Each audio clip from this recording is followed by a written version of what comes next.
terutama untuk adik-adik.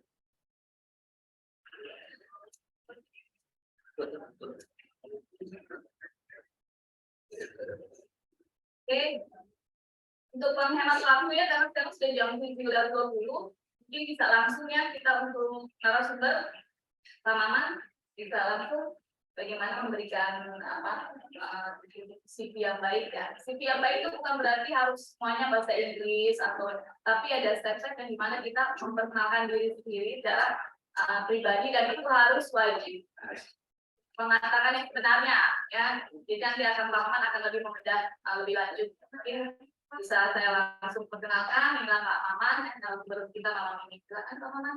Baik, terima kasih Bu Mei, Ibu Firda, dan teman-teman kita yang ada di Kudus, di Perawan, di Cikarang, Bekasi, di Cikampek, Pekalongan, dan juga dimanapun Anda berada.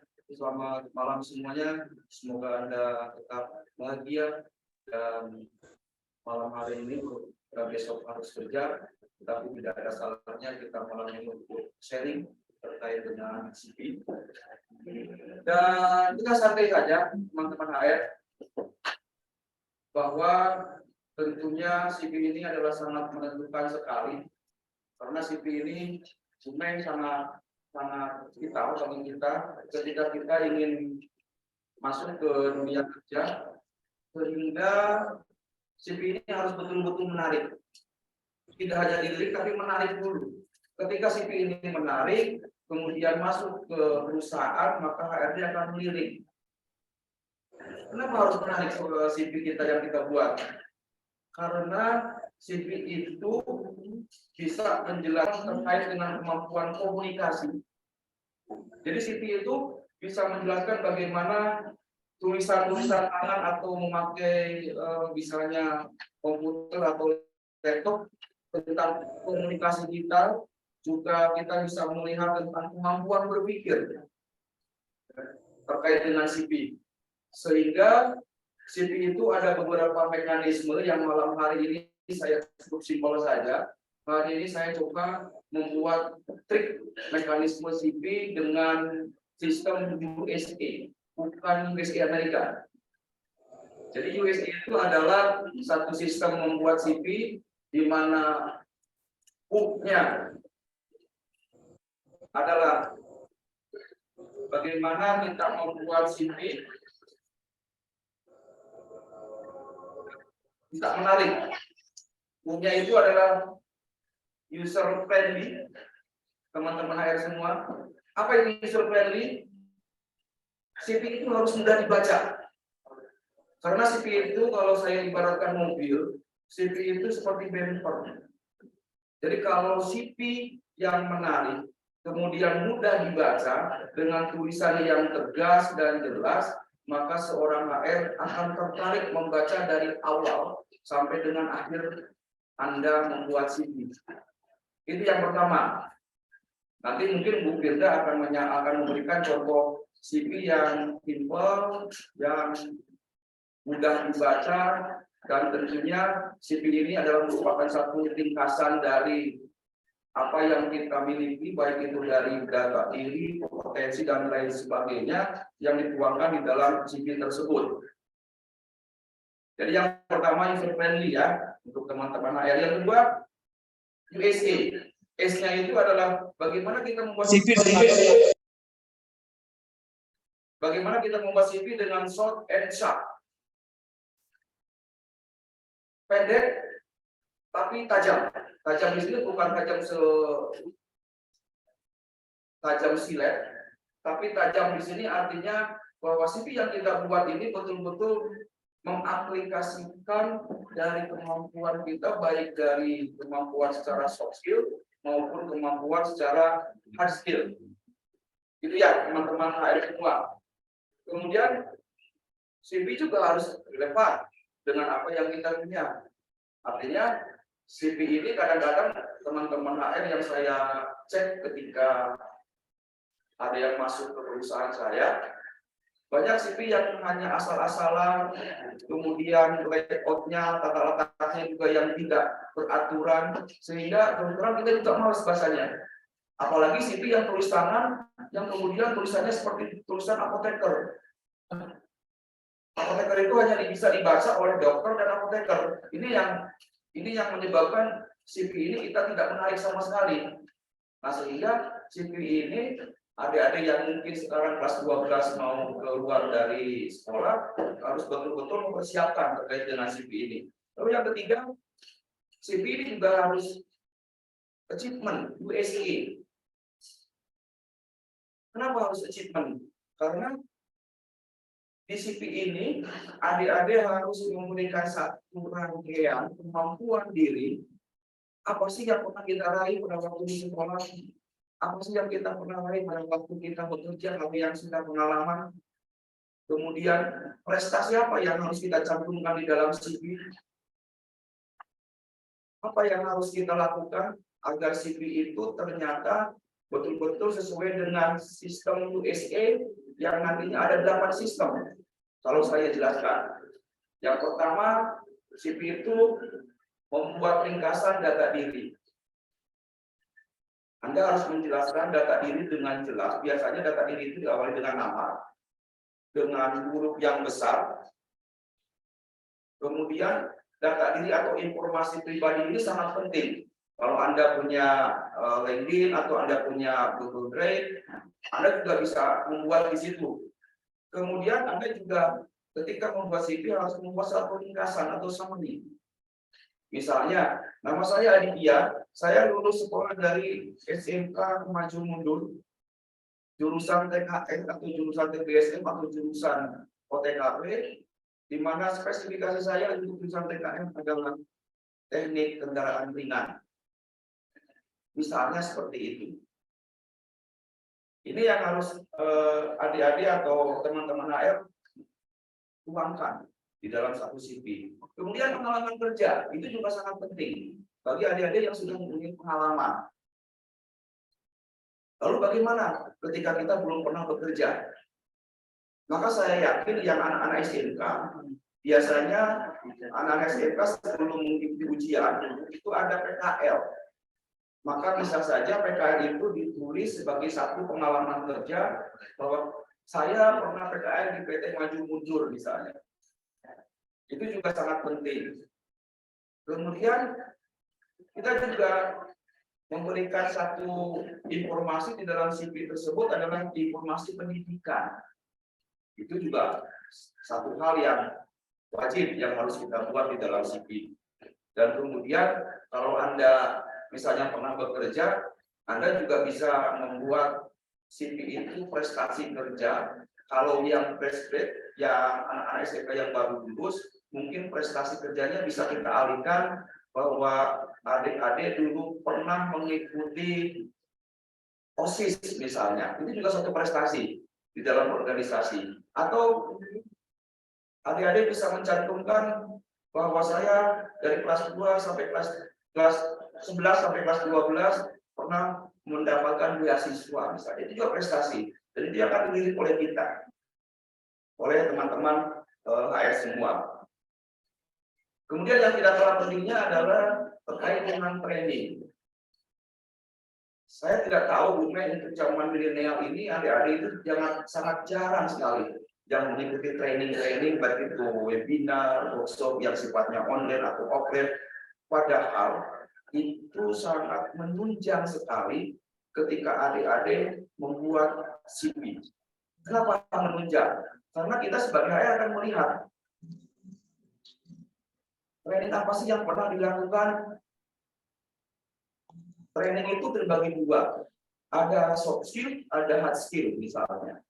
Soft skill-nya misalnya adik-adik pernah ikut training leadership, pernah ikut training budaya kerja, atau budaya industri. Hard skill-nya mungkin adik-adik pernah mengikuti praktek kendaraan ringan di bengkel A, atau kalau di Kudus itu ada welding, pernah mengikuti pengelasan di salah satu workshop B misalnya. Itu juga menjadi acuan ketika adik-adik membuat satu CV. Kemudian yang ketujuh, di dalam CV juga harus dicantumkan tentang skill, keahlian atau kompetensi yang adik-adik punya. Apa sih keahlian yang adik-adik punya? oh saya bisa Microsoft Word atau Excel, atau bisa membuat PowerPoint, itu juga menjadi satu daya tarik sehingga kita akan melirik, tidak hanya melirik, tetapi mungkin akan menjadi satu acuan yang nantinya adik-adik akan kita panggil untuk mengikuti tes yang diadakan perusahaan, di mana perusahaan itu biasanya ada tes tertulis dan juga yang terakhir itu adalah tes interview. Tes interview ini ada faktor X-nya. Mungkin Bu Mei, saya sudah hampir 300 orang yang saya interview, yang rata-rata hasil dari interview ini, mohon maaf, sangat-sangat kurang memuaskan. Entah kenapa. Nah, ini juga menjadi alasan tertentu. Ketika CV Anda ternyata bagus, dinilai, kemudian Anda harus gagal di dalam sesi interview. Ini juga menjadi satu perhatian untuk adik-adik yang frustrate, yang nanti akan masuk ke dunia industri. Kemudian yang terakhir, kalau di dalam sistem USI ini ada referensi. Referensi ini juga bisa dicantumkan, misalnya Anda melihat di dalam satu job locker yang diberikan oleh media massa atau mungkin dari Disnaker, itu juga referensinya disebutkan di terakhir CV itu sebagai satu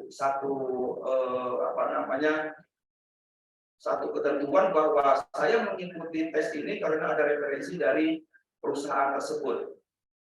Jadi kesimpulannya, adik-adik, CV ini sebelum mau dilirik oleh seorang HR, tetapi CV ini harus betul-betul sangat-sangat menarik. Nah, dari CV ini kemudian nanti sekilas saya jelaskan secara global, nanti kita bisa tanya jawab dengan dari semua. Dari CV ini, ketika CV ini diterima oleh seorang HRD di perusahaan manapun, maka nanti ada yang disebut dengan teknik interview. Bagaimana teknik interview ini ketika kita akan menghadapi pada waktu setelah tes tertulis interview dengan pihak perusahaan. Banyak di dalam interview ini para lulusan-lulusan yang fresh grade itu kadang-kadang satu grogi, yang kedua tidak paham, yang ketiga cara interviewnya atau attitude and interviewnya itu juga belum dikuasai. Nah, ini menjadi satu bahan pembelajaran. Di malam hari ini luar biasa, HR kita mengadakan webinar yang jarang sekali, dan ini sangat-sangat beruntung untuk adik-adik yang malam ini bisa hadir, sehingga satu pembelajaran ketika kita masuk dunia industri, adik-adik sudah memahami dari pembuatan CV, teknik interview, dan sesi pada saat interview yang mungkin nanti kita akan bahas sedikit lah ya tentang interview itu. Kenapa interview itu banyak yang gagal? Kenapa di interview itu pertanyaannya simpel, pertanyaannya sederhana, tapi kok susah kita menjawabnya? Saya juga tidak tahu apakah di sekolah di SMK yang ada di Indonesia ini secara spesifik guru-gurunya memberikan satu teknik interview atau mungkin hanya sekilas. Karena dari pengalaman saya, banyak adik-adik yang fresh grade ini yang ketika interview mereka sangat kebingungan, gugup, keluar semua keringatnya, duduknya kayak di warung kopi, dan lain sebagainya. Itu mungkin sebagai satu pembukaan dari saya, Bu Mei. Silakan, Bu Mei. Ya, terima kasih Pak Maman. Ini jelas ya, Pak HR. Memang banyak sekali harusnya masukan dari kami. Ini kebetulan malam ini tidak hanya Pak Maman saja, tapi kita juga ada beberapa rekan yang semuanya ini adalah kami dari IPHR di Komunikasi. Jadi ini kita sama-sama. Ini semua udah masuk dari sini ada baik juga, ya, Bu Ayu dan ada Pak Adit. Nanti kita akan sama-sama ya. Ini semuanya sudah ekspor dalam hal melihat TV ya. Karena tugas kami sehari-hari memang ketika mau merekrut nanti kita akan TV. Nah, salah satu ini pengalaman biasanya itu kalau anak SMK baru, mereka tuh mengikutinya rata-rata pakai tulisan tangan. Betul. Nah, tulisan tangan di sini itu sangat juga menentukan. Jadi ada yang mungkin karena terburu-buru, jadi mungkin dia harusnya tulisannya bagus, tapi ketika dia nulis terburu-buru, jadinya tulisan tuh kayak gak jelas gitu ya. Apa sih misalnya tulisan mau bilang tulisan apoteker. Jadi dari situ aja HRD itu lihat, aduh ini tulisannya seperti ini, susah diatur atau kurangkan gitu. Jadi udah ilmu duluan. Makanya salah satu memang kalau menggunakan tulis tangan itu usahakan sebelum menulis itu harus tenang ya. Jadi satu persatu tulisan itu ya dibagus-bagusin lah walaupun memang awal tidak sebagus yang benarnya gitu loh. Nah salah satunya juga ketika menulis di dalam CV itu biasanya kan ada daftar riwayat hidup, pas foto, KTP, kakak. Kalau tidak untuk kami itu sesuai dengan apa yang ditulis. Ketika HRD membuka, saya juga pernah waktu itu memberikan tips ya teman-teman yang waktu kemarin di salah satu webinar juga. Jadi ketika kita membuka amplop coklat biasanya, kita tuh sudah melihat tanya sesuai dengan apa yang ditulis. Nah itu sangat menarik sekali. Jadi kita sudah melihat oh ya, ini terus ya, anak ini berarti rapi gitu loh. Terus foto juga mempengaruhi pamangannya. Jadi kadang apa adanya saja, bolehlah perempuan pakai filter, tapi jangan tahu harus filter gitu. Jadi sangat apa ya, kita tipe HPN banget gitu loh. Bukan kita tidak menarik, bukan bicara cantik tidaknya, menarik tidaknya, ya. Jadi harus diperhatikan, ya. Jadi gini, Bu Mei, saya melanjutkan dengan apa yang Bu Mei, adik-adik semua, teman-teman ayat kita, bahwa foto itu memang opsional, Ya. Bisa digambarkan di dalam satu CV atau juga tidak. Tetapi ketika adik-adik memampangkan foto, ini yang punya HP Oppo nih, Oppo ini sangat jahat sekali.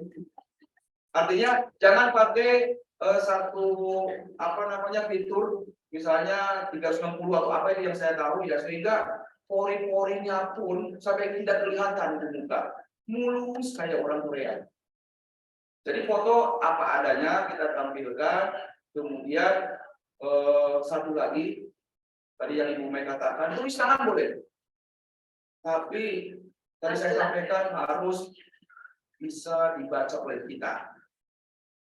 Artinya CV ini adalah menunjukkan tentang karakter. Ya. CV ini menunjukkan tentang jati diri Anda, bahwa tulisan tangan di sini ada orang psikologi juga ini Bu Ayu akan tahu secara general sifat-sifat kita ketika tulisan itu dituangkan di dalam satu CV, dan kemudian CV tersebut hanya asal-asalan kita buat, ini yang bahaya.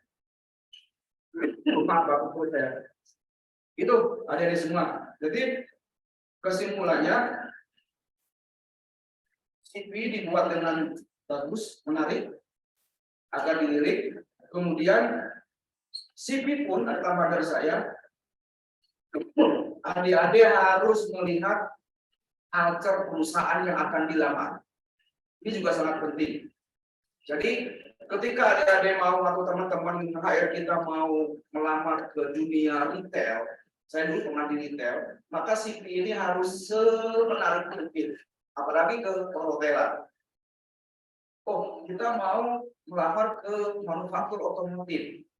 Kalau manufaktur otomotif tentunya kita tidak terlalu semenarik kita buat CV untuk retail atau untuk perhotelan. Kita cukup dengan jelas, tegas, kemudian satu lembar itu bisa menjelaskan tentang 8 itu tadi, informasi pribadi, karakter, prestasi kerja, pengalaman, pendidikan, dan lain sebagainya. Itu mungkin Bu Mei. Oh, oke. Mungkin menarik sekali ya sama kayak gini. Jadi kadang orang pikir tuh CV itu simple gitu, tapi sebenarnya itu jalur masuk pertama kali ketika kita akan di pekerjaan gitu ya. Jadi jangan sampai ada hal yang tertinggal. Simple, tapi harusnya memang kalau kita persiapkan dengan baik, insya Allah kita juga bukan hanya dilirik ya teman-teman, tapi memang benar-benar kita lembut. Jadi kita akan melihat dari CV tersebut karena CV itu penting sekali. Kalau kita ya kayak tulis tangan itu benar-benar tulis tangan kalian gitu, jadi jangan tangan tulis siapa itu memang harus sebenarnya. walaupun itu dalam kebanyakan juga ada juga bahwa dia berkontak sama di sini itu dia pakai jasa, kita yang jasa membuat CV. Itu sebenarnya HRD hampir semua tahu ya tempat-tempat di mana membuat jasa CV. Nah, itu boleh saja dilakukan, tapi kalau bisa sih memang kita lebih menyukai hal yang natural gitu ya, yang natural yang memang itu mencerminkan dari karakter teman HR semua. Ya, pengalaman ya. Ya, jadi intinya adik-adik tunjukkan bahwa saya adalah aku. Tidak harus meniru siapapun.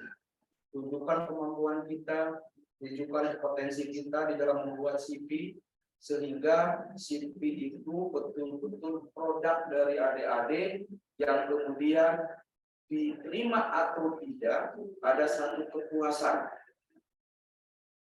untuk masing-masing teman-teman HR kita yang ada di manapun sekarang berbicara ini.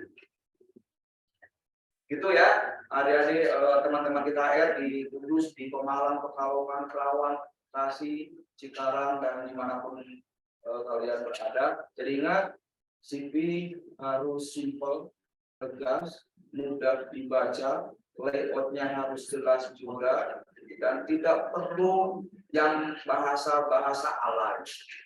Ini karena zaman sekarang ada TikTok, ada snap video, yang kadang-kadang bahasanya itu mengikuti. Jadi bahasanya pakai bahasa Indonesia tahu. Kalau zaman saya dulu pakai CS baru EYD, jalan yang disempurnakan. Zaman dulu, tua banget saya. Mungkin kita bisa contohkan ya, ya. Ada beberapa contoh. Mungkin kan silakan contohkan CV-nya. Bisa ditampilkan, mungkin kan? Untuk contoh Mohon tunggu ya Pak, bentar, mohon tunggu.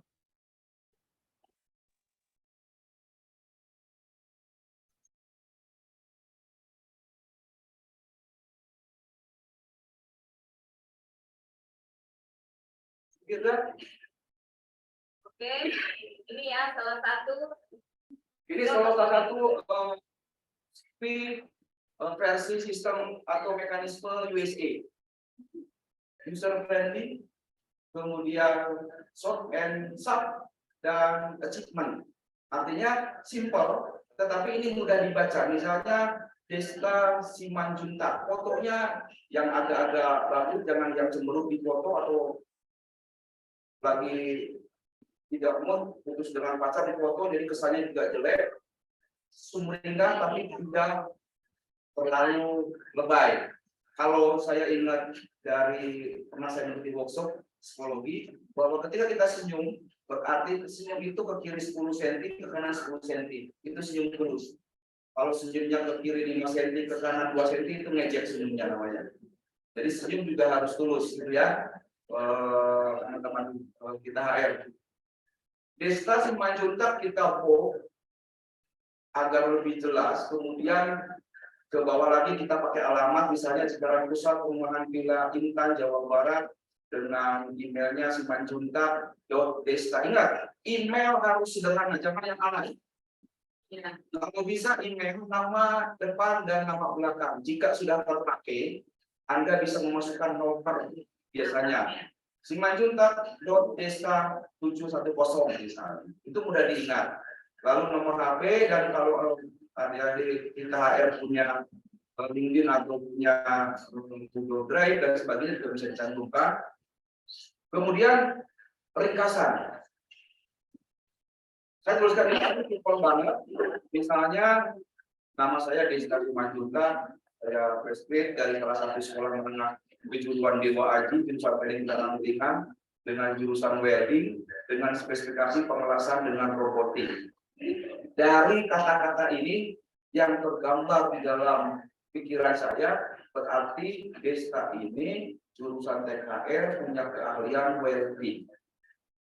Tapi saya sudah bisa menggambarkan secara keseluruhan. Oh, dia pinter. Berarti kalau sudah robotik, jangankan robotik, berarti welding yang manual, yang pakai karbit zaman dulu atau CO2, berarti sudah pinter. Misalnya seperti itu. Kemudian jangan lupa kita membuat satu rencana, karena plan itu sangat penting bagi saya. Mimpi itu boleh, siapapun harus punya mimpi, tapi mimpi bukan bunga tidur. Mimpi itu adalah satu hal yang harus kita buat sebagai satu daya juang kita agar proses yang kita lakukan itu bisa menjadi satu hasil. Misalnya mimpinya saya ingin menguasai secara lebih spesifik tentang sistem robotik yang ada di perusahaan tersebut. Kemudian ke bawah,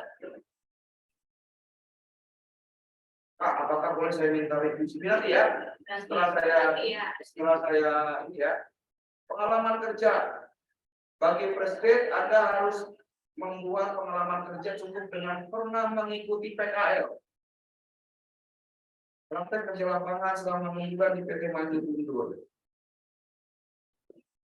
Ketika adik-adik teman-teman kita HR mencantumkan ini, saya sebagai IT akan punya mindset berarti adik-adik sudah paham terkait dengan industri, paham terkait dengan budaya kerja, paham tentang 5R, paham tentang 5S. Yang kebanyakan 5S itu ingatnya cuma saiton dulu. Saiton, sehingga yang ada adalah saiton. Ya. Tidak tahu CKS-nya, tidak tahu CI-nya, dan sebagainya. Kemudian ke bawah adalah pendidikan. Pendidikan juga menjadi satu hal yang sangat bijak. Mungkin pendidikan bisa ke bawah ini slide-nya. Pendidikan cukup tidak usah terlalu panjang SD, SMP. Misalnya tahun sekian, SD tahun sekian, cukup yang terakhir saja yang kita cantumkan. SMK di Aji secara pusat ini misalnya. Kemudian penghargaan dan prestasi. Yang tadi saya sampaikan, pernah mendapat beasiswa dari sekolah untuk ranking 1 berturut-turut misalnya. Atau penghargaan dari sekolah sebagai anggota OSIS. Itu juga silakan teman-teman kita HR untuk mencantumkan itu. Kemudian pengalaman kerja. Ini saya contohkan aja, misalnya yang jurusan tadi, saya pernah mengikuti pelatihan dari CO2 dan robotik di luar adik-adik sekolah yang mengajarkan. Lebih bagus lagi, misalnya kalau ada sertifikasinya dicantumkan. Pelatihan dari CO2 dan robotik bermuka sertifikat, misalnya. Itu juga akan lebih menarik dan akan dinilai oleh HR yang kebetulan di sini di ruang podcast ini hadir nih HR senior kita dari Jababeka, dari Kerawang, ada WW, ada Ridwan Kamil, ada Ibu Ayu, ada Ibu Mulyana, Ibu Medan, jadi semua kumpul di sini. Alhamdulillah kita bisa silaturahmi semua. Kemudian terakhir tentang keahlian dan kompetensi. Ini juga akan menunjang tentang CV Anda. Saya bisa Excel, saya bisa Word, saya pernah mengikut, saya punya basic leadership, potensinya. Artinya Anda sudah pernah mengikuti workshop terkait dengan leadership.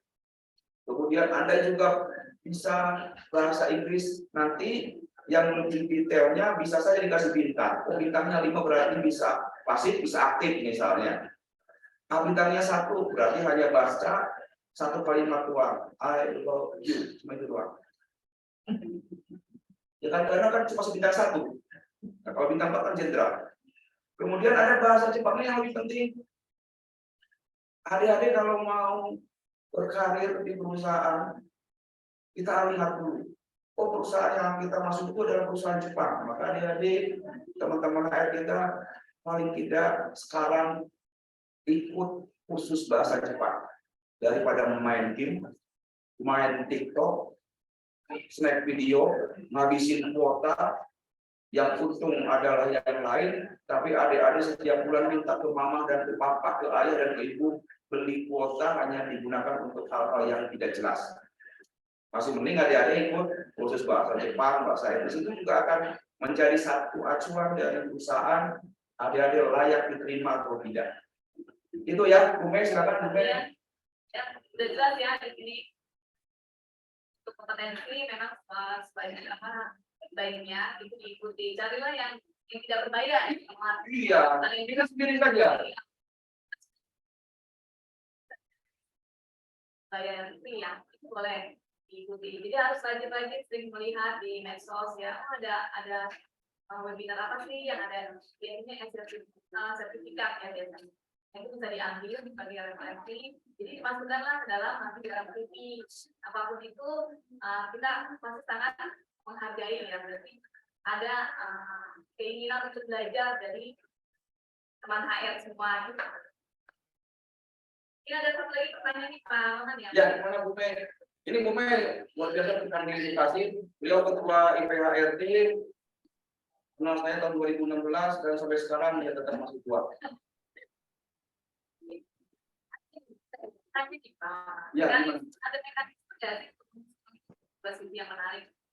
Apa tadi yang Mas Bunda itu cukup atau masih ada lagi nggak sih? Ya sebetulnya kalau kita bicara CV ada beberapa referensi yang tentunya di Google, YouTube juga banyak. Ada yang bisa cek ya terkait dengan cara membuat CV. Apa sih trik dan tipsnya dan mekanismenya yang tadi saya sampaikan itu hanya basic USA tentang user friendly, kemudian short and sharp, dan kemudian satu lagi achievement. Itu adalah hal yang simple, yang sederhana, tetapi dari seluruh rangkaian itu itu bisa mengakomodir tentang kita semua. Artinya kemampuan kita juga tereksplor di dalam CV tersebut. Itu yang menjadi keunggulan dari sistem USA ini. Jadi tidak terlalu tidak terlalu baik, tidak terlalu neko-neko, tapi simpel, jelas, dan jelas. Saya pikir untuk presiden ini ya cukup ini dulu lah. Kecuali ketika adik-adik sudah punya skill tertentu, pengalaman itu masuk ke PTB lagi, itu kita tidak pakai sistem USC ini. Nanti ada cara lain untuk cara membuat CV yang lebih bagus dan lain lagi. Seperti itu Bu Mei. Jadi kalau pembedahan CV yang fresh graduate sama yang sudah pernah bekerja, biasanya ketika yang sudah pernah bekerja, dia kan ada experience. Dijelaskan biasanya uraian jabatan dia ya. Jadi pernah masuk dan dia dari jobnya itu disebutkan. Ini untuk yang sudah bekerja ya. Biasanya kita melihat CV-nya seperti itu. Level studi terakhir sebagai supervisor di IT. Dan itu ya kita itu sebagai apa sih di rumah apa yang itu daily-nya, weekly-nya, monthly-nya. Itu yang membedakan. Tapi kalau ini kita lebih bicara yang jadi yang basicnya saja dulu. Jadi yang basic dulu. Ini bagaimana sih benar-benar membuat itu jadi tidak memaksakan gitu yang simple. Itu tadi seperti menarik lah ya. Kita berkata banyak hal yang dalam menarik tulisannya. Tapi kalau ini kan kita bicara termasuk foto atau biodata yang lainnya. Mungkin nanti akan kita balik dengan teknik interview ya. Ya, jadi satu lagi Bu Mei membuat mekanisme CV itu yang pertama juga ketika adik-adik membuat CV, adik-adik harus mengenali perusahaan yang adik-adik akan lamar. Perusahaan manufaktur perusahaan retail perusahaan garmen karena itu juga akan menentukan jenis-jenis CV. Ada jenis CV ATE gitu ya. Tapi kalau saya jelaskan akan lebih panjang lagi. Ada yang tadi saya temukan di USA. Kemudian adik-adik juga harus memahami di dalam membuat CV, harus memahami pekerjaan yang Anda akan lamar. Itu juga sangat penting. Ketika ada lowongan koki, adik-adik masuk aja jadi welding, itu nggak bisa juga. Jadi CV itu juga akan menentukan, oh ini sesuai dengan jurusan yang kita pilih di sekolah, oh ini sesuai dengan pengalaman yang kita pilih pada waktu kita bekerja di PT lain. Ini juga menjadi satu acuan. Kemudian CV itu harus menguatkan strength point. Ini yang sangat penting. Jadi strength point ini CV Anda itu sebagai edit value. Ini bahasa saya agak terlalu ya. Enggak ya, mengerti ya. Jadi ada value-nya, ada nilainya yang bisa diambil dari CV tersebut sehingga mudah dibaca oleh para HRD di perusahaan. Kebanyakan teman-teman begitu masukin CV, kenapa nggak dipanggil? Itu ada dua pertanyaan, ada dua kemungkinan. Yang pertama, bahwa yang dibutuhkan oleh perusahaan itu tidak sesuai dengan CV Anda untuk pekerjaan yang diinginkan. Yang kedua, begitu CV Anda masuk ke meja HRD ternyata tulisannya apoteker atau tulisan dokter yang hanya bisa dibaca oleh mereka berdua. Kita sudah malas. Ketika membaca melihat CV, ternyata CV-nya tulisannya Bukan cakar ayam lagi, tapi cakar bebek misalnya. Ya, benar-benar menarik. Itu ya, teman-teman HR kita. Lalu tadi juga ada yang WA ke saya. Pak, teknik interview gimana? Nanti di sesi pertanyaan aja ya. Dan teknik interview dan etika interviewnya. Ya mungkin ada yang mau kita lakukan ya dari Ada yang lain yang Bapak silakan Bu Ayu. dari ayat juga nanti juga mungkin ada tambahannya. Karena kita kan dari saya mungkin terkait dengan graduate yang dia hanya punya pengalaman kerja sebagai praktek kerja lapangannya.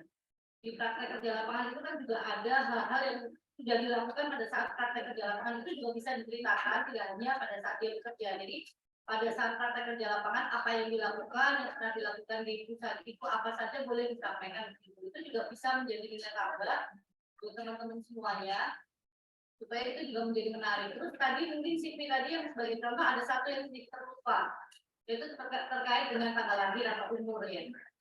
Kalau itu nanti jangan lupa ya, supaya itu sesuai nggak dengan kadang-kadang teman-teman ini ngomong kualifikasi informasinya itu jam berapa, kemudian dari jurusan apa, itu kadang-kadang salah dilihat sehingga akhirnya hanya percuma aja, minim-minim aja gitu loh. Jadi kalau diperhatikan terkait itu, kemudian kalau kita mau seperti tadi yang disampaikan Pak Maman, mungkin saya nambahin sedikit terkait dengan ketika kita mau masuk atau melamar di suatu tempat, kita mengibaratkan bahwa kita tuh mau masuk rumah yang kita tidak kenal.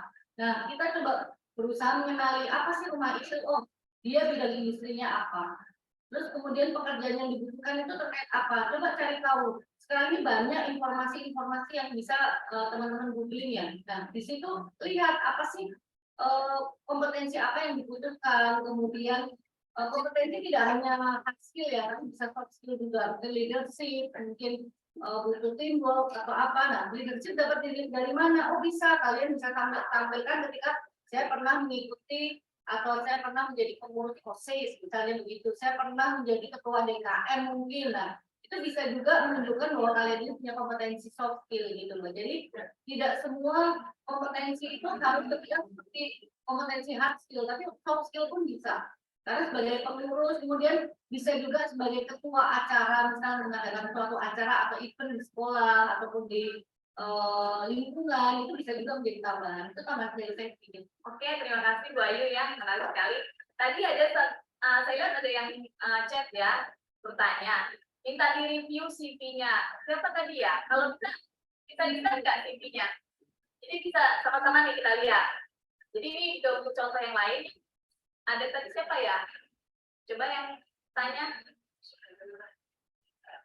Atau nanti kan aja ada grup WhatsApp, Bu Mei. Ya. Nanti Bu Firda nanti mungkin bisa di-share di WhatsApp untuk tadi CV tadi contoh. Dan betul apa yang dikatakan Bu Ayu, jangan lupa usia, umur. Satu hal lagi, Bu Mei, ternyata kita disponsori oleh Obor Cafe. Terima kasih owner kita Pak Ari yang telah memberikan satu kopi yang sungguh luar biasa. Ya, ini kita ada di Obor Cafe nih. Jadi kita semua kumpul di Obor Cafe. Jadi, sekarang kan waktunya untuk sesi tanya jawab yang Ya, sudah untuk tanya jawab silakan. Ya, tadi yang raise pertama itu dari ada dua ya, Ibu Frida dan Pak Saiful. Mungkin bisa dibuka Pak satu dulu Bu Ibu Frida. Ya, silakan. Saya ya Bu ya. Ya, boleh. Oke, Assalamualaikum warahmatullahi wabarakatuh. Waalaikumsalam warahmatullahi wabarakatuh. Ya, selamat malam Pak Maman, ketemu lagi saya Setiawati dari SMK Marit. Ya Allah, Ibu sehat dari Kudus ya Bu ya? Alhamdulillah, enggak juga Pak, masih sama. Ya, saya di sini Yang dulu. Ya, besok ketemu lagi ya Pak di Kudus ya Pak. Terima kasih jenangnya Bu. Ya, silakan Bu Frida. Ya, besok kalau ke Kudus ada hal-hal yang akan saya sampaikan terkait dengan file yang Bapak kirim kemarin. Tapi jangan di sini. Kalau ketemu saja, oke. Ada dua pertanyaan Bapak. Yang pertama tentang CV. CV yang familiar di kami terutama itu masih yang pertama identitas yang seperti itu. Nah, apakah kira-kira nanti semua perusahaan bisa menerima apa yang sudah kami pelajari atau kami harus menyesuaikan dengan apa yang sudah tadi di-share oleh Pak Maman? Itu pertanyaan pertama. Pertanyaan yang kedua, baru saja tadi terjadi begini. Ketika kita interview di sebuah perusahaan, sebagai contoh perusahaan rokok, apakah sebagai calon tenaga kerja itu juga harus seorang perokok? Khawatirnya, takutnya, kalau calon tenaga kerja itu tidak merokok, berarti tidak mendukung dari produk yang dihasilkan oleh perusahaan tersebut. Atau contoh kedua mungkin perusahaan sepeda motor. Apakah calon tenaga kerja juga harus mengendarai sepeda motor hasil produk perusahaan tersebut? Itu Pak Paman, mungkin hanya 2 pertanyaan. Bisa dijawab. Terima kasih. Assalamualaikum warahmatullahi wabarakatuh. Terima kasih ketiga berani Pak Maman. Jadi kalau misalnya produk kayak rokok berarti apakah harus bisa merokok juga atau misalnya produk kosmetik apakah laki-laki jadi dia harus bisa make up? Jadi mungkin Pak Maman bisa menjawabnya. Baik, terima kasih Bu Frida. Satu ya, aku jawab biar clear. Iya. Nanti kalau 3 session kita lupa saya nanti untuk jawab jawabannya. Bu Frida, Ibu terlihat sangat elegan sekali kalau di layar monitor saya. Berbeda waktu kita ketemu secara offline di Kudus ya Bu ya. Biasa di Bu Frida malam-malam masih menyempatkan diri demi anak bangsa Bu Frida. Iya. Kalau tidak salah Bu bahasa Indonesia Bu Frida ya. Ya, saya Setiawati Pak sebenarnya, cuman ini masih pakai emailnya Bu Frida. Oh iya. Kemarin laptop saya dipakai Bu Frida, tadi belum saya ganti. Iya. Ya. Tentang CV, memang tadi saya sampaikan di awal bahwa CV itu kita harus mengenali perusahaan yang akan kita lamar. Jadi ketika kita akan melamar ke manufaktur otomotif, sebetulnya tidak ada pengaruh sih secara general ya Bu ya. CV juga bisa masuk ke retail dengan yang tadi gaya USA ini, bisa masuk ke perusahaan-perusahaan perhotelan, bisa masuk juga ke manufaktur otomotif atau manufaktur garment dan lain sebagainya. Sebetulnya itu juga tidak bermasalah, cuma yang saya tekankan tadi adalah bahwa ketika ada satu perusahaan perhotelan atau yang saya ketahui dulu waktu saya kerja di salah satu hotel di Kerawang, itu kita akan melihat yang pertama itu tulisan, yang kedua itu adalah fotonya. Kalau kita masuk perhotelan, apalagi untuk menjadi resepsionis, yang kemudian kita juga akan melihat dari isi CV tersebut, karena yang kita butuhkan di perhotelan dan di retail ini adalah terkait dengan public speaking yang digambarkan di dalam satu rangkaian CV yang saya sebut tadi, komunikasi CV. Tetapi ketika kita masuk melamar ke manufaktur, cukup yang tadi, simple, jelas, padat, tapi semua terakomodir di CV tersebut. Itu mungkin yang pertama. Yang kedua, apa iya ketika saya harus melamar ke salah satu pabrik rokok, orang tersebut atau kandidat tersebut harus juga merokok?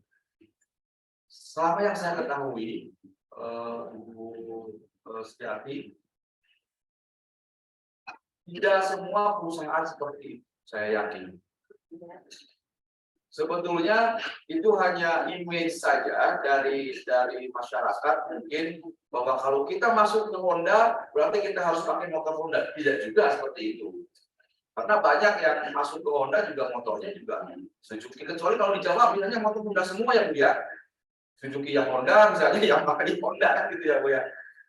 Paling tidak untuk kandidat ketika akan melamar ke salah satu perusahaan manufaktur terkait dengan kendaraan, tidak mesti kendaraan tersebut harus sesuai dengan brand perusahaan tersebut. Kecuali satu hal, kecuali ketika anak tersebut diterima, ada satu kebijakan perusahaan yang mengharuskan seperti itu. Ya saya pikir itu kebijakan perusahaan. Apapun kita harus terima, termasuk misalnya rokok. Mungkin dalam hal-hal teknis sebuah perusahaan pabrik rokok akan merekrut orang-orang yang memahami betul tentang cita rasa rokok. Misalnya, ya mungkin ada satu kompetensi di situ seperti barista. Misalnya Ibu, kopi kan itu juga harus memahami itu. Mungkin seperti itu, Bu Ida, jawaban dari saya. Next, kita ke Kudus lagi sambil jalan-jalan dan kita diskusi terkait dengan dunia CV dan interview. Ya. Untuk Bu Ida. Ya, Terima kasih Bapak. biasanya juga kalau untuk kami para HRD biasanya selalu tanyakan kepada kandidat yang usaha fresh graduate biasanya kamu apa tidak gitu kan. Kalau misalnya jawab kamu biasanya kita akan pertimbangkan justru kami tidak suka kalau karyawan misalnya dari masuk yang memang awalnya itu perokok gitu karena nanti dia akan punya habitnya dikit ini merokok. Jadi itu sebenarnya kita pertimbangan bilang lihat dulu ya dari perusahaannya. Mungkin yang kedua, Pak Saiful ya. Silakan Pak Saiful. Ya, silakan dibuka ininya yang di akhir. Ya, baik. Terima kasih. Assalamualaikum warahmatullahi wabarakatuh. Waalaikumsalam. Salam kenal dari saya. Ya, Saya Saiful Hamzah dari Institut Setiami Kampus B yang ada di Cikarang, ngambil fokus di Public Relation. Saya ingin bertanyakan bahwa yang pertama, nggak cukup satu aja sih. Ini khusus buat diri saya pribadi, bahwa saya selama ini saya aktif bekerja sesuai dengan kontrak masing-masing dan sering berpindah karena habis kontrak. Yang kedua, saya di kampus itu terbilang sangat aktif mengikuti semua pelatihan, bahkan menjadi ketua hima dan sekarang menjadi duta kampus Institut Setiami. Dari sekian banyak pengalaman saya dan prestasi saya atau misalkan ada apa tadi yang namanya? Ya, pencapaian saya. Itu di dalam CV pastinya akan membutuhkan beberapa slide.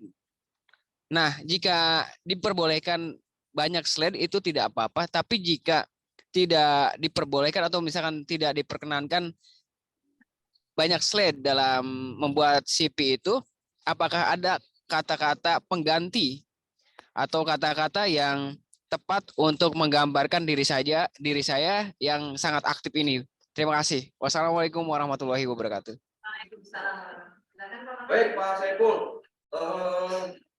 saya coba jawab ya Pak Saiful.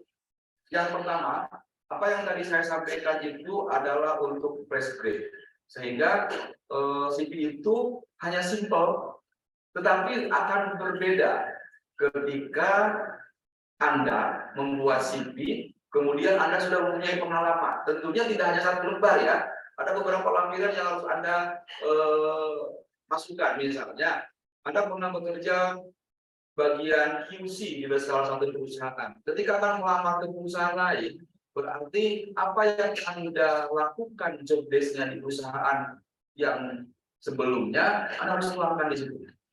Sehingga saya yakin tidak cukup satu lembar. Misalnya, Anda pintar menggunakan kaliper, misalnya kalipernya sangat oke. Itu juga satu hal yang menjadi menarik. Atau Anda bisa melihat secara visual tentang jenis part yang diproduksi oleh perusahaan tersebut. Itu juga silakan disampaikan. Tapi itu untuk yang sudah pengalaman. Tadi di awal saya menyampaikan untuk yang anak-anak adik-adik kita yang baru lulus fresh grade dari beberapa sekolah SMK. Begitu Pak Saiful Hamzah. Jadi nggak masalah, silakan aja. Ya, gitu ya Pak Saiful ya. Jadi memang kita lihat juga kalau untuk yang pengalaman itu tidak menutup kemungkinan akan semakin banyak pekerjaan yang pernah dilakukan itu akan jadi referensi pertimbangan kami juga untuk menerima. Berarti oh iya pekerjaan yang sebelumnya sama dengan pekerjaan yang akan kita butuhkan di saat ini gitu. Itu lebih bagus supaya Ya, jadi itu. Lanjut, Imen. Ya, yang ketiga langsung dengan Mbak Revalina, ini fresh graduate seperti itu. Silakan Mbak Revalina. Baik, assalamualaikum warahmatullahi wabarakatuh. Waalaikumsalam. Saya ingin bertanya Bapak dan Ibu, apakah ketika interview harus memakai baju putih hitam atau baju yang lain? Terima kasih. Assalamualaikum warahmatullahi wabarakatuh. Terima kasih. Assalamualaikum warahmatullahi wabarakatuh. Cara menjawab, Oke, bahwa untuk dress code itu biasanya masing-masing perusahaan mempunyai kebijakan atau polisi tersendiri. Ada perusahaan yang mewajibkan kandidatnya harus pakai putih sama hitam. Tetapi ada juga perusahaan yang memberikan satu kebijakan, silakan dress code-nya bebas, tetapi yang penting sopan dan menutupi semua aurat misalnya. Jadi jangan juga baju lekong pakai gitu ya, untuk interview. Jadi Tidak boleh pakai tetapi saya boleh. Jadi tergantung kebijakan. Contoh di PT saya itu yang harus interview itu diwajibkan memakai blue jeans. Kenapa? Karena saat revisi ini, revisi sama itu menjadi satu kewajiban untuk operator ketika kerja harus pakai ini. Jadi terkait dengan apa sih dress code-nya, itu biasanya perusahaan tersebut akan mencantumkan bahwa Anda akan interview dress code-nya adalah ini. Ada juga yang mencantumkan perusahaan ini dress code-nya bebas, rapi, sopan. Ada juga perusahaan yang putih, hitam. Berarti flashback ke belakang, jadul hitam putih foto TV-nya ya, belum berwarna. Jadi itu tergantung dari kebijakan perusahaan masing-masing. Mbak Retina, Fauzia, Cikarang. Ya, kalau tidak ditentukan. Kalau tidak ditentukan oleh perusahaan bebas rapi. Bebas rapi. Kalau tidak ada kalimat di dalam job lokernya itu tidak ditentukan. Itu bebas, sopan, rapi. Itu aja. Biasanya ketika ada panggilan, biasanya ada telepon ya. Ya, misalnya saya bisa dengan siapa gitu. Saya tolong ini besok ada panggilan, tolong menggunakan pakaian, biasanya disebutkan. Dan kalau misalnya via telepon, biasanya kita akan sebutkan. Kalau misalnya menggunakan kemeja putih atau celana hitam, gitu, itu sebenarnya sih memang tergantung karakteristiknya perusahaan itu nanti. Betul. Yang penting ini Bu Mei, yang penting ketika interview jangan memakai perhiasan yang mencolok. Emas punya 5 kilo dipakai semua, misalnya bedak pipa sampai 5 cm tebalnya. Begitu masuk perusahaan kena keringat runtuh semua. Yang natural. Natural saja, perhiasan jangan dipakai, sepatu kalau misalnya yang case tapi dibolehkan silakan pakai, tapi biasanya sepatu yang orang mau ngantor. Jangan pula kita mau jalan-jalan dipakai sepatu yang seperti itu. Nah, itu mencerminkan pribadinya. Pakaian juga mencerminkan pribadi, betul begitu. Begitu ya. Cukup ya, Mbak Reva ya. Ini langsung lanjut lagi ya, langsung dengan. Ada lagi yang mau bertanya? Saldo. Ya, Mas Rizaldo. Silakan. Ya, Assalamualaikum warahmatullahi wabarakatuh. Waalaikumsalam. Untuk Pak Maman dan Bu Mei serta tim mau tanya Pak, untuk tadi CV saat pendataan diri itu nama dengan huruf besar, itu maksudnya gimana Pak? Untuk yang keduanya, untuk pembuatan CV apa yang diharuskan untuk gaya-gaya font yang seharusnya dipakai? Yang ketiga, apa bisa untuk direvisi CV saya, Pak? Terima kasih. Assalamualaikum warahmatullahi wabarakatuh. Oh, boleh ditampilkan? CV-nya seperti apa? Mas Riza, bisa ditampilkan CV-nya biar kita semua koreksi? Izin share screen ya. Boleh, silakan. Ini juga buat yang lain ya. Jadi biar sama-sama kita lihat. Ya, kita review bareng-bareng ya.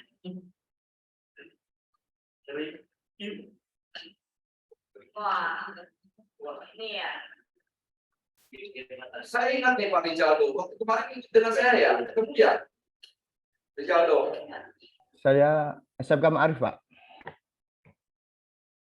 Pak Arif, ya benar. Iya Pak Arif, ya Kudus, Pak Arif Kudus. Iya. Itu Dimas Maulana. Iya. Iya. Dari SMK Ma'arif.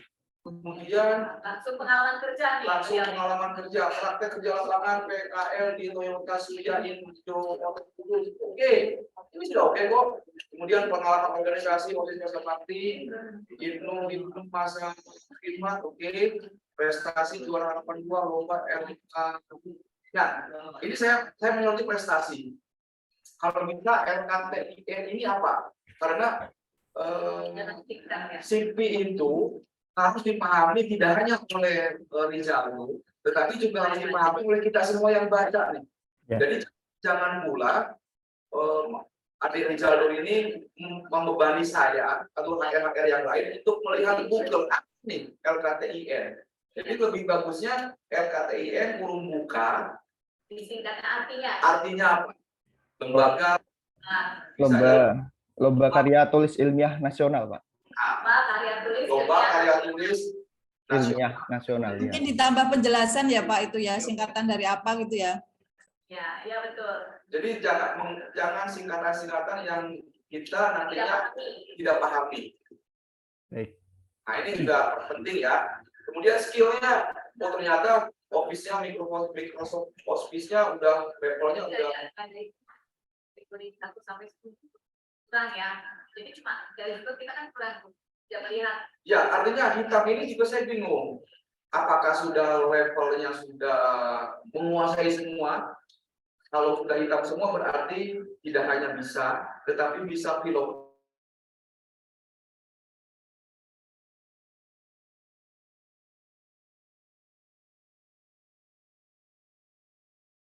Biasanya bintang boleh, nomor boleh. Oh, pinter juga foto editing misalnya ya. Itu levelnya di level apa? Dari 1 sampai 10 berapa? Sampai 10, 7 misalnya atau 8. Terus desain juga sama seperti itu. Ini tinggal tambahan sedikit aja Pak Mas Rizaldo. Mas Rizal. Riwayat pendidikan, Nah ini tadi. saya pikir cukup lulusan SMKN Ma'arif Kudus. Ma'arif Kudus luar biasa ini, antusiasnya. Pak Arif ini yang menggerakkan banyak. Cukup hanya ini menurut pribadi saya Pak ya, Mas Rizaldo cukup lulusan SMK karena image saya ketika mencantumkan SMK lulusan SMK Ma'arif Kudus berarti rangkaian pendidikan sebelumnya itu sudah diikuti, kecuali kalau Mas Rizaldo ini lulusan S1. Itu bisa ditambahkan SMK Ma'arif Kudus, kemudian S1-nya universitas apa, itu boleh. Tapi kalau rangkaian dari Makun sampai SMP saya pikir tidak perlu. Itu Mas Rizaldo, review saya. Ya. Ngecek bagaimana sih karakternya kandidat, tolong dicantumkan juga kalau bisa medsosnya ya, misalnya Facebooknya apa, IG-nya apa, biar itu lebih baik ya. Jadi kita memang sekarang tuh rata-rata HRD semua kepo ya, jadi harus tahu seberapa dalam sih gitu loh, karena nanti ketika nanti ada pengisian biodata di kami itu wajib pakai medsos masing-masing ya. Jadi memang ini bukan satu kewajiban, tapi alangkah baiknya gitu. Jadi biar kami tuh para HR tuh biar tahu bagaimana sih karakter kalian, bagaimana sih kalian pekerjaan seperti apa sih gitu. Kalau memang bagus kan itu salah satu referensi yang membuat kita tuh kayaknya kesehariannya bagus, sambung gitu dengan komunitas yang baik-baik gitu. Biasanya akan jadi referensi buat kami juga. Kita lihat aja ya, yang skill harus ada dari 1 sampai 10, kira-kira yang ini berapa nih? Saya 7 ya bisa aja gitu, dari 1 sampai 7, terus foto editing juga bisa sampai 10 atau 9 itu tergantung keyakinan masing-masing gitu, sampai berapa besar buat baiknya gitu. Mungkin ada tambahan. Jadi tadi ya memperjelas singkatan Iya, boleh, singkatan boleh, tetapi singkatan yang umum, yang bisa dipahami, yang bisa dipahami oleh semua orang. Jadi CV itu tidak hanya dipahami oleh sendiri, tapi juga kita yang membaca juga memahami. Jadi kalau perkiraan ini bahasa LKTIN ini khusus itu baru dijabarkan. Seperti itu. Ya, baik. Sukses ya, Mas. Ya, oke Pak, terima kasih. Rawang buang lulus nih. Iya. Oke, terima kasih. Oke. Ada yang lain lagi? Masih ada yang bertanya? Tidak ada ya? Ada yang minum? Mungkin kita baca satu yang ini ya, chattingnya apa ya, yang bagus. Karena kita nggak bisa jawab semua yang di chat ya, mungkin nanti kita akan follow di di WA ya. Selamat malam. Mungkin kayaknya tadi ada yang kelewat sedikit ya. Tadi kan yang disampaikan Pak Maman kan melamar secara offline nih. Nah sekarang kan enaknya digital cukup masif ya. Jadi banyak dari teman-teman yang mungkin ngirim CV-nya itu kadang belum gitu Pak. Jadi dia hanya kirim CV tanpa ada kata-kata pembuka, isinya pendukung. Kadang-kadang juga yang dilamar tidak sesuai dengan apa yang jadi lowongan di situ. Nah, mungkin bisa di-sharing kan Pak atau Itu biasanya jadi gini, kalau yang saya tangkap itu biasanya kirim aja dulu ya kan, dipanggil syukur dan dipanggil jadi seperti itu. Jadi kayak apa ya, gamingnya sebenarnya mereka kalau makanya karena di sini kalau sistem online kan tidak apa ya, tidak capek gitu, paling sekali itu udah gitu. Nah itu memang membedakan di pengalaman sistem yang digital ini gitu. Ya memang ada beberapa perusahaan yang memakai digital.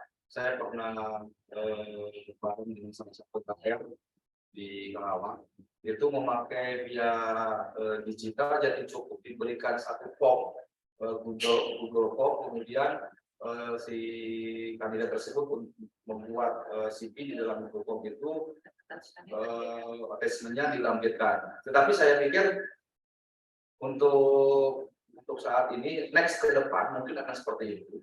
Tapi untuk kondisi saat ini, CV yang kita terima itu biasanya secara offline ya, secara hard, bukan soft copy-nya, tapi secara hard copy-nya yang dikirimkan. Ingat teman-teman kayak kita, CV penting, teknik interview penting, cara interview menjawabnya juga penting. Ini yang dari Kudus pasti ya, Ibu Bidah ya. Sekali-kali nanti saya webinar di Kudus lah. Oke. Ya, masih standby. Ya. Ya, Bu Setiawati Pak, Setiawati ya. Ya, jadi kita pengalaman spek ada dua yang tertarik selainnya. Jadi kalau kita bikin CV itu yang online boleh, yang offline boleh. Karena online itu kan memang tidak perlu ngeprint dulu ya. Karena kita kan di sini kita bicara kalau misalnya di secara offline semua, mungkin biaya juga ya. Jadi kita biasanya di tiap perusahaan itu ada webnya. Jadi ada misalnya ada email khusus untuk rekrutmen. Nah kita masukin ke sana. Nanti ketika ada panggilan, baru semua yang CV kita itu bisa di-print. Karena ketika datang perusahaan baru biasanya itu minta kopinya. Jadi di sini disiapkan memang ketika kita sudah dapat panggilan, baru semua bisa di-print untuk mengantisipasi biaya-biaya yang terlalu banyak ya. Artinya kita juga mengerti gitu bagaimana perjuangan untuk membuat CV itu kan berubah-ubah, fotokopi itu kan akan biaya memang. Jadi sebaiknya memang secara online itu masuk ke website perusahaan, tapi yang resmi ya, jangan lewat kalau ada perusahaan mencantumkan alamat email, menggunakan email itu patut mencurigai paham ya, karena semua perusahaan pasti punya web sendiri, punya email sendiri yang belakangnya pasti ada nama perusahaan. Tapi kalau menggunakan Gmail itu ya biasanya sih bukan kita bicarain ya, biasanya tidak langsung oleh perusahaan, oknum atau ini harus menghindari ya, ini untuk antisipasi ya Mas KR. Jadi kalau mau email CV harus dilihat dulu ya. Kalau misalnya sudah bisa dengan perusahaan, booking nama perusahaannya, websitenya, terus emailnya. Kalau memang menggunakan Yahoo atau Gmail itu dari dihindari ya. Dan mungkin tambahan lagi. Mungkin dari segi emailnya juga menarik. Iya. Jadi jangan mungkin singkatan atau mungkin nama inisial lain. Sebaiknya memang nama aslinya, kemudian dilanjutkan format dengan Gmail ataupun Yahoo. Sekarang Yahoo sudah jalan, rata-rata sudah pakai Gmail. Jadi sebaiknya memang semua yang memang dicantumkan untuk CV. Ya, maksudnya email yang perusahaan, biasanya perusahaan buka email perusahaan gitu, terus itu ada emailnya tuh email bukan perusahaan, bisa email tuh email pribadi. Nah itu biasanya tuh yang dihindari karena itu nggak belum tentu langsung masuk ke perusahaan. Jadi kalau perusahaan tuh pasti ada email yang resminya. Satu hal lagi, Ibu Mei, kalau dari dulu sudah saya kasih, jadi untuk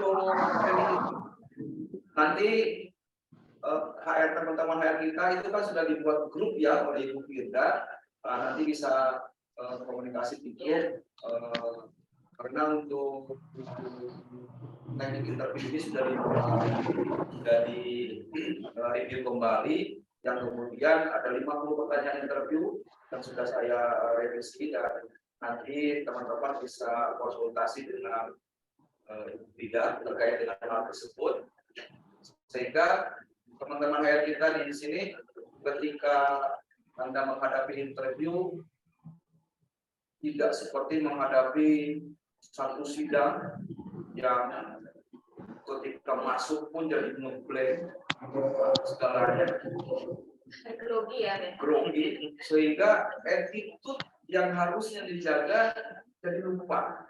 Ini yang sering banyak kejadian. Contohnya, misalnya saya panggil Rizaldo Dimas dari Kudus. Begitu dipanggil, nyelonong aja masuk tanpa ketuk pintu. Belum dipersilakan duduk, sudah duduk keluar. Tangannya yang harusnya di paha atas di meja, kayak anak SD lagi lihat ibunya belajar. Kemudian tidak ada senyum sama sekali, persis seperti debt collector. Itu yang ini. Jadi kalau mau interview tidak usah menghafal kalian ujian, cukup buka website perusahaan yang Anda lamar. Misalnya PT Sido Muncul atau PT Beras Kencur. Apa sih PT Beras Kencur ini? Produknya itu yang kita pelajari. Satu hal lagi tips dari saya, di akhir wawancara biasanya HR akan memberikan pertanyaan kepada kandidat. Ingat pesan saya, ketika HR atau perusahaan tersebut memberikan untuk bertanya, Anda harus bertanya, jangan tidak ada. Lalu apa pertanyaannya? Nanti kita bahas di next webinar hanya di HR kita. Ya, jadi sangat menarik sekali ya. Jadi kita akan terus continue ya, Pak Maman. Jadi setelah ini mungkin nanti kita bahas seperti kita ketahui Pak Maman sudah membuat buku ya. Buat buku itu di dalamnya dan interview termasuk pertanyaan-pertanyaan yang ditanyakan oleh para HRD, yaitu dari mas-mas semua yang kita bisa belajar. Jadi kita nanti akan dan lagi. Jadi kita punya guide dari buku tersebut. Yang sering ditanyakan apa aja sih biasanya ada di buku tersebut ya, pemahamannya. Mungkin seperti itu. Karena waktunya juga sudah kita lebih lagi. Satu lagi Bu, sobat malam Bapak Ibu izin bertanya, kalau pernah PKN 2 bulan sama pernah kerja di satu perusahaan 3 bulan, perlu riset. Kira-kira boleh jadi mana atau tidak? Sudah dijawab. Oh, sudah dijawab ya? Tapi nanti jawab. Nah, kalau risanya juga nih, kalau risanya kenapa? Sebetulnya nggak ada riset sih.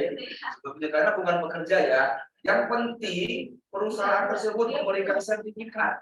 Dia pernah PKN dia pernah kerja 3 bulan tapi desain. Saya bilang, sertifikat PKL dan semuanya sudah kerja ya 3 bulan kan ada. Tidak apa-apa. Yang penting ada paparing. Karena ada beberapa perusahaan yang biasanya memberikan paparing itu lebih dari 6 bulan baru kami berikan. Ya. Tempat saya di kalau 3 bulan biasanya kami tidak memberikan paparing. Kalau di atas 6 bulan baru kami. Memang beda-beda tergantung. Tergantung saja. Ya, Beda masih ada waktu atau close? ini sudah Lewati. beda. Mungkin cukup kali ya teman HR. Jadi untuk pertanyaan yang ada di chat ini nanti akan kami balas ya. Nanti karena kita mempunyai grup ini kan WA ya. Jadi nanti nextnya kita akan adakan webinar lagi dengan tema yang berbeda, tapi dengan peserta yang sama ya seperti ini. Jadi kita akan continue membahas yang masalah dengan dunia industri sampai hal-hal yang paling penting nanti akan kita coba buat nanti misalnya dari rekan semua nih ada yang ingin ditanyakan, saya tolong dong buatin tema dengan judul ini, boleh saja. Jadi kami akan lempar kepada teman saya semua untuk meminta kepada kami praktisi HRD itu Bapak tolong dibuatkan tema dengan judul seperti ini. Itu tidak langsung reaksi saja. Nanti seperti yang semua itu memang kita praktisi, jadi kita bisa membahas sama-sama gitu ya. Mungkin itu saja dari kami ya. Saya sebagai moderator mengucapkan terima kasih dengan kehadirannya semuanya, pengalaman dengan narasumber yang hebat sekali dengan Pak Adi dan semua rekan-rekan yang di sini lah ya. Mungkin acara kami kembalikan kepada MC ya. Silakan Ibu Firda. Mungkin kita ada foto, sesi foto. Oke. Oke, Ibu. Terima kasih banyak ya Bu Me, Pak Maman, dan juga teman-teman dari IPHRD Kabupaten Bekasi. Nah, itu tadi banyak banget ilmu yang kita dapetin pada malam hari ini. Nah, terima kasih juga untuk teman-teman semuanya yang udah antusiasme terhadap event kita pertama kali ini. Oh ya, jangan lupa untuk teman-teman isi link form feedback-nya nanti aku kirim via grup maupun via chat Zoom. Nah, sebelum ditutup, mari teman-teman kita foto bersama dulu. Bisa on cam.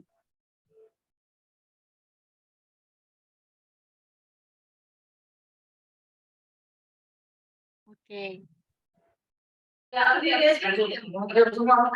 di on cam ya, biar jelas. Ya, semuanya saling ketahui. Siapa tahu nanti kalian ada yang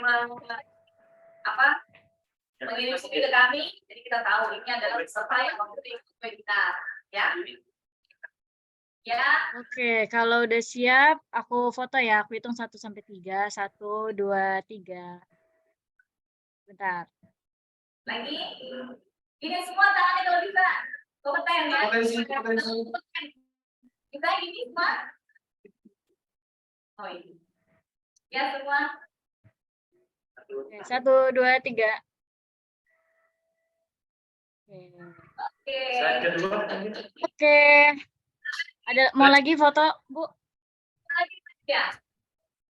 Bentar. 1, 2, 3.